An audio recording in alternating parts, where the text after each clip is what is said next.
Hello common man. இன்னைக்கு நான் உங்களுக்கு டேர்ம் இன்சூரன்ஸில் 2 டைப் இருக்குது. அது சம்மந்தமான டிஃப்ரென்ஸ் என்னன்றதை உங்களுக்கு நான் சொல்ல போகிறேன்.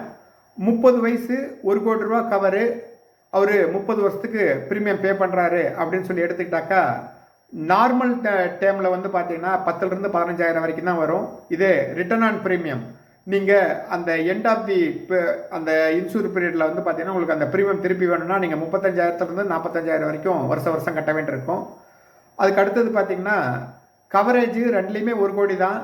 இதில் 4 மடங்கு அதிகமாக நீங்கள் பணம் கட்ட வேண்டியிருக்கும். ரிட்டர்ன் ஆன் ப்ரீமியத்தில் அந்த நீங்கள் கொடுத்த பணத்துக்கு உண்டான ரிட்டர்ன்ஸ் பார்த்தீங்கன்னா 1% 2% தான் இருக்கும். இதுக்காக நீங்கள் போய் 4 மடங்கு பணத்தை முடக்காதீங்க. அதுக்கு நார்மலாக ஒரு டேம் எடுத்துகிட்டு மீதி இருக்கிற 25,000 ரூபாயை நீங்கள் ஒரு மியூச்சுவல் ஃபண்டில் இன்வெஸ்ட் பண்ணிங்கனாக்கா உங்ககிட்ட 1 கோடி ரூபாய்க்கு உண்டான பாலிசியும் இருக்கும். அந்த ப்ரீமியம் டைம் முடிகிறப்ப கிட்டத்தட்ட 2-3 கோடி ரூபா கையில் காசும் இருக்கும். அதனால் ரிட்டர்ன் ஆன் ப்ரீமியம் பக்கம் போகாதீங்க.